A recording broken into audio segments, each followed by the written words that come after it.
Remand শেষে সাবেক IGP Shahidul হককে কারাগারে প্রেরণ করা হয়েছে। সকালে ঢাকার মেট্রোপলিটন ম্যাজিস্ট্রেট আলী হায়দার তাকে কারাগারে পাঠানোর আদেশ দেন। এর আগে ভোরে আইজিপি শহীদুল হককে আদালতে নেওয়া হয়। এর আগে ৩ সেপ্টেম্বর রাতে রাজধানীর উত্তরা থেকে গ্রেপ্তার করা হয় AKM শহীদুল হককে। রাজধানীর নিউ মার্কেট এলাকায় ব্যবসায়ী আব্দুল ওয়াদুদকে গুলি করে হত্যা মামলায় শহীদুল হককে গ্রেপ্তার দেখানো হয়। পরদিন ৪ সেপ্টেম্বর শহীদুল হককে ৭ দিনের রিমান্ড দেয় আদালত।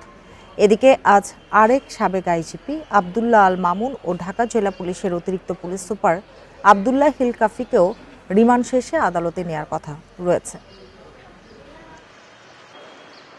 এক্স আইজি ওনার চিকিৎসার জন্য আমরা পিটিশন দেব এবং ওনার যাতে জেল কাস্টডিতে যায়, তাহলে আমরা CW বলে জেল কাস্টডিতে গেলে আমরা ডিভিশন চেয়ে।